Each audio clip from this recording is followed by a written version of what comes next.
আসসালামু আলাইকুম। ইউটিউবের পক্ষ থেকে তোমাদের সকলকে শুভেচ্ছা এবং স্বাগতম। আজকে আমরা ষষ্ঠ শ্রেণীর বিজ্ঞানের মিশ্রণ মানে আসলে কি জিনিস। মিশ্রণ মানে হচ্ছে সহজ বাংলা, মিশ্রণ মানে হচ্ছে মিলাই ফেলানো, ঠিক আছে? এখন মিলাই ফেলা বলতে কিরকম মিলাই ফেলা বলতো? মিশ্রণ বলতে হচ্ছে তুমি দুই তিনটা আইটেম একসাথে মিলিয়ে ফেললা, এটাকে বলা হয় মিশ্রণ। আমরা রমজান মাসে সবচেয়ে পছন্দের খাবার যেটা আমাদের, যেটা ইফতার করি আমরা, সেটা কি? বুট মুড়ি, ঠিক আছে না? এই বুট মুড়ির মধ্যে কি থাকে বলো? বুট মুড়ির মধ্যে থাকে মুড়ি, বুট, তারপরে মানে ছোলা মুড়ি, যেটা ছোলা মানে বুট, ঠিক আছে? তাহলে মুড়ি, ছোলা, তারপরে কি থাকে? বুন্দিয়া, তারপরে সালাদ, তারপরে কি খেজুর, আরো অন্যান্য যেগুলো আমরা দেই, অনেকে জিলাপি দিয়ে খায়, ঠিক আছে? এই সব কিছু থাকে, ঠিক আছে?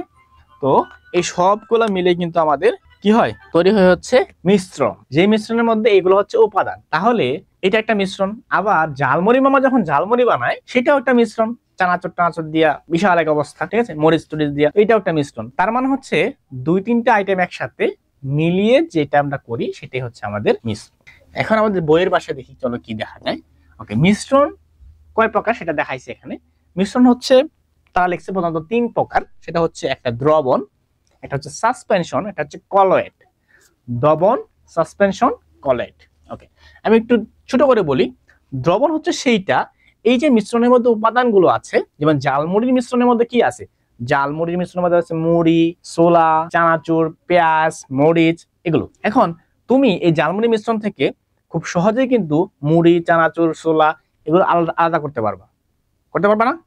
করতে পারবা। যেই মিশ্রণ থেকে মিশ্রণের উপাদানগুলো আলাদা করা যায় না সহজে, সেই মিশ্রণটি হচ্ছে দ্রবণ। তাহলে একটা দ্রবণের উদাহরণ দাও। চিন্তা করো, আমরা রমজান মাসে একটা জিনিস খাই, সেটা হচ্ছে ড্রিঙ্কস, মানে হচ্ছে চিনির শরবত, ঠিক আছে?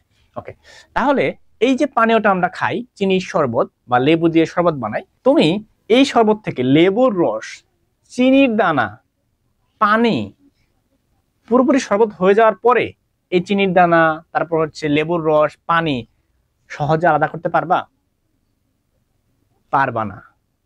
তাহলে যেটা থেকে সহজে এই যে মিশ্রণের উপাদানগুলো আলাদা করা যায় না, সেটি হচ্ছে আমাদের কি? দ্রবণ। তাহলে কি পাইলাম? যে মিশ্রণ থেকে সহজেই মিশ্রণের উপাদানগুলো আলাদা করা যায় না, সেটি হচ্ছে আমাদের দ্রবণ। তাহলে সাসপেনশন কোনটা?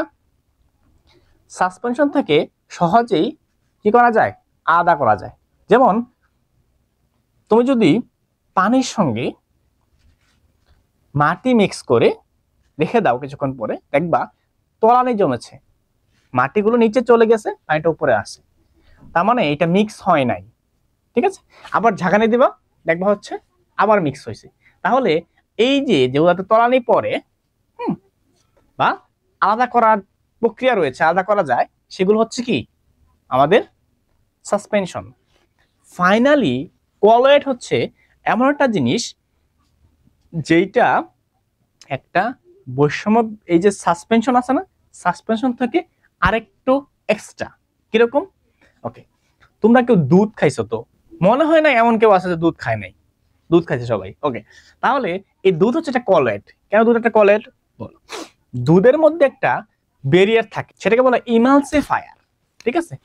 কারণ কলয়েডকে বলা হয় ইমালশন, ঠিক আছে? কলয়েডের মধ্যে কি কি থাকে? দুইটা উপাদান থাকে, যে কোনো দুইটা, ঠিক আছে? সেই দুইটা একটা ইমালসিফায়ার দ্বারা আলাদা করা থাকে। তাহলে চলো আমরা দেখি কি কি রয়েছে। দুধের মধ্যে রয়েছে চর্বি, তেল, আর রয়েছে পানি। অর্থাৎ দুধ হচ্ছে মূলত তেল এবং পানির মিশ্রণ, ঠিক আছে? দুধ কি? দুধ হচ্ছে তেল এবং পানির মিশ্রণ, যেটা একটি প্রোটিন এমালসিফায়ার দ্বারা, অর্থাৎ এই যে কলয়েড, যে সেই কলয়েডের প্রোটিন এমালসিফায়ার দ্বারা এই দুধটা আলাদা করা থাকে। কথা হচ্ছে, স্যার ইমালসিফায়ার আবার কি জিনিস? ঠিক আছে না? এখন ইমালসিফায়ার হচ্ছে এমন একটা জিনিস যেইটা এই দুধের মধ্যে পানি এবং তেলের যে বন্ধনটা, সেটিকে ভেঙে পানি এবং তেল হতে দেয় না। তোমরা নিশ্চয়ই দেখেছো যে আমরা যখন পানি এবং তেল দুটোকে একসাথে নেই, তারা কখনোই মিশ্রিত হয় না। তো এই পানি এবং তেলকে মিশ্রিত করার জন্য দরকার পড়ে একটা ইমালসিফায়ার। এই ইমালসিফায়ারটা পানি অণুর সঙ্গে তেলের অণুর একটা মিশ্রণ ঘটায়। মিশ্রণ ঘটনার ফলে তখন এটাকে দেখতে সাদা মনে হয়, এজন্যই দুধের রং সাদা। বুঝছো? এটি হচ্ছে দুধ, এটি হচ্ছে কলাই। তাহলে চলো তোমাদের বইয়ে দেখি কি আছে। মোটামুটি পুরোটাই পড়াই ফেলছি।